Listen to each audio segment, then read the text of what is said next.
Shalom, roi et reine du royaume de Dieu, merci encore de me recevoir ce Shabbat dans le confort de vos maisons. Je salue l'Église qui est dans ta maison bien-aimée, au nom puissant de Jésus-Christ. Aujourd'hui, nous allons parler d'un thème un peu spécial, un thème très important qui impose l'influence de Dieu dans ta vie de tous les jours, dans ta parole, dans ta façon de parler. Ce thème, c'est « Si Dieu le veut ». Cette petite phrase. Pour cela, nous allons rentrer dans nos Bibles en Jacques chapitre 4, versets 13 à 17. À vous maintenant qui dites, aujourd'hui ou demain, nous irons dans telle ville, nous y passerons une année, nous trafiquerons et nous gagnerons. Vous qui ne savez pas ce qui arrivera demain, car qu'est-ce que votre vie? Vous êtes une vapeur qui paraît pour un peu de temps et qui ensuite disparaît. Vous devriez dire au contraire, si Dieu le veut, nous vivrons et nous ferons ceci ou cela. Mais maintenant, vous vous glorifiez dans vos pensées orgueilleuses. C'est chose mauvaise que de se glorifier de la sorte. Celui donc qui sait faire ce qui est bien et qui ne le fait pas, commet un péché. Bien-aimés, vous avez compris. Ce texte s'adresse tout premièrement aux riches. Parce que la Bible dit quoi? Vous dites aujourd'hui ou demain, nous irons dans telle ville, nous y passerons une année, nous trafiquerons et nous gagnerons. Alors, quel pauvre peut dire, aujourd'hui ou demain, j'irai dans telle ville, je vais y passer une année? Ça dit qu'il faut avoir les ressources, déjà pour passer une année sans avoir d'entrée. Donc, ça s'adresse premièrement aux riches et à tout le monde.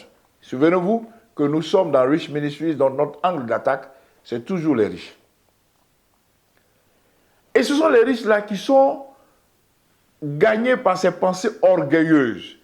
Alors, quand Dieu nous dit de dire si Dieu le veut, les riches disent, mais pourquoi je vais dire si Dieu le veut? Mais moi, j'ai le pouvoir de faire ce que je veux sans que Dieu le veuille ou pas. Que Dieu le veuille ou pas, je le ferai. Alors, ceux qui ont écarté Dieu de leur vie, ceux qui ont écarté Dieu de leur calcul, c'est à vous que je m'adresse ce matin. Le Seigneur vous dit, à vous maintenant qui dites aujourd'hui ou demain, si vous devez faire quelque chose aujourd'hui, bien-aimés, si vous devez faire quelque chose demain, dites si Dieu le veut. Ça ne vous coûte rien. Au contraire, ça vous arrange, ça vous couvre. Nous allons voir pourquoi et comment vous êtes couverts. Si vous mettez sous le chapeau, sous le couvert de Dieu. Le président d'Haïti, il a fait des programmes. Et peut-être qu'il n'a pas dit si Dieu le veut, demain, je vais te recevoir, je vais nommer. Il avait voulu nommer un nouveau Premier ministre. Il a dû dire à ce nouveau Premier ministre, demain, on va se voir, je vais te nommer officiellement Premier ministre. La nuit, il est mort. Il a été tué par un mystérieux commando. Les mêmes Haïtiens ont fait des programmes. Ils ont fait des programmes pour l'année prochaine, pour la fin de l'année. Et un terrible tremblement de terre est venu dévaster leur maison, tuer beaucoup parmi eux. Si Dieu le veut, un mot tellement, une expression tellement simple, qui ne coûte rien, qui ne vous coûte rien, mais qui peut vous coûter votre souffle de vie si vous ne l'employez pas. Les Afghans, dernièrement, n'ont peut-être pas dit si Dieu le veut. Et ils ont été pris dans la tourmente avec l'invasion des talibans.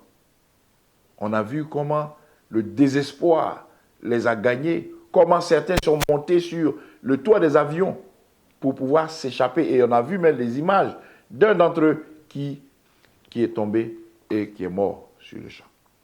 Si Dieu le veut. Bien-aimé, qu'est-ce que ça te coûte quand tu parles de dire si Dieu le veut? Oublie l'orgueil. Oublie l'orgueil. Ne sois pas orgueilleux. Le Seigneur le dit, il dit, qu'est-ce que votre vie?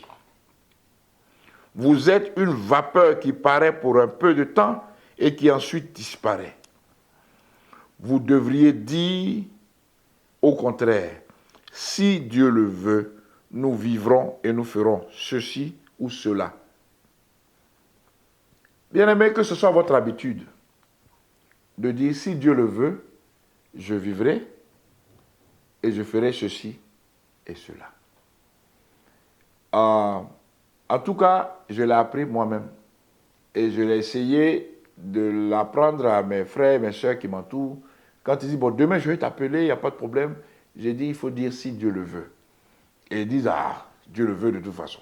J'ai dit, non, il faut dire si Dieu le veut, parce que si tu le dis, tu donnes à Dieu sa souveraineté. Mais si tu dis, mais Dieu le veut de toute façon, tu as infantilisé Dieu, tu l'as mis dans une boîte. Et c'est toi qui as la clé. Tu ouvres la boîte quand tu veux et tu la refermes quand tu veux. Mais si tu dis, si Dieu le veut, tu lui donnes sa souveraineté, tu lui donnes son respect. Nous allons voir un exemple de ce que des personnes elles-mêmes dans la Bible ont employé ce concept-là. Hébreux chapitre 6, versets 1 à 3. C'est pourquoi, laissant les éléments de la parole de Christ, tendons à ce qui est parfait, sans poser de nouveau le fondement du renoncement aux œuvres mortes, de la foi en Dieu, de la doctrine des baptêmes, de l'imposition des mains, de la résurrection des morts et du jugement. C'est ce que nous ferons si Dieu le permet. Ici, celui qui a écrit Hébreux, lui-même qui parle, il dit, c'est ce que nous ferons si Dieu le permet. Donc, une façon de dire, si Dieu le veut. Donc, ce n'est pas seulement qu'on vous dit de le dire, mais on vous donne même des exemples que les hommes de Dieu dans la Bible, eux-mêmes ont utilisé cette expression-là. Si Dieu le permet ou si Dieu le veut. Bien-aimés, nous allons voir pourquoi nous devons dire si Dieu le veut ou si Dieu le permet. Tournez avec moi vos Bibles dans Jérémie chapitre 29, versets 11 à 12. Jérémie 29, versets 11 à 12. Qu'est-ce que Dieu veut? Car je connais les projets que j'ai formés sur vous, dit l'Éternel, projets de paix et non de malheur, afin de vous donner un avenir et de l'espérance. Vous m'invoquerez et vous partirez, vous me prierez et je vous exaucerai. Alors, vous voyez, le Seigneur dit qu'il a pour nous des projets de paix et non de malheur, pour nous donner un avenir et de l'espérance. Quand nous disons que si Dieu le veut, c'est pour cette espérance-là que nous allons vivre et nous allons pouvoir partir. Nous allons partir faire cette activité que nous avons prévue. Nous allons partir dans ce voyage que nous avons prévu. Il dit, vous m'invoquerez et vous partirez. Vous me prierez et je vous exaucerai. Alors le Seigneur dit qu'on ne se déplace pas en tant que croyant, on ne se déplace pas comme ça. On doit l'invoquer d'abord avant de partir. Et on doit prier pour qu'il nous exauce. Bien-aimés, c'est aussi simple que cela. Mais pourquoi, rapidement, bien-aimés, pourquoi devons-nous dire si Dieu le veut? Pourquoi devons-nous l'invoquer avant de partir? Pourquoi devons-nous prier pour qu'il nous exauce? Pour rentrer dans les bénédictions que lui, il a prévues. Bien-aimés, nous allons le voir dans le psaume 33 au verset 18 à 19 et le psaume 34, verset 8 et le verset 23. Psaume 33, verset 18 à 19. Voici l'œil de l'Éternel est sur ceux qui le craignent, sur ceux qui espèrent en sa bonté, afin d'arracher leur âme à la mort et de les faire vivre au milieu de la famine. Alors, si vous dites, si Dieu le veut, ça veut dire que vous craignez Dieu. Et donc, Dieu, qu'est-ce qu'il fait? Son œil sera sur vous et il va vous arracher votre âme à la mort et vous faire vivre au milieu de la famine. Ça, c'est pourquoi il faut le dire. 34, verset 8 et verset 23. Je lis. L'ange de l'Éternel campe autour de ceux qui le craignent et il les arrache au danger. Si vous faites partie de ceux qui disent, qui donnent à Dieu sa puissance sur votre vie, qui donnent à Dieu sa seigneurie sur votre vie, en disant, si Dieu le veut, chaque fois que vous faites un plan, ça va paraître bizarre, vos amis peuvent se moquer de vous, mais chaque fois, si vous dites, si Dieu le veut, le Seigneur dit que l'ange de l'Éternel campe autour de vous et vous arrache du danger. L'ange de l'Éternel campe autour de ceux qui le craignent et les arrache au danger. Verset 23.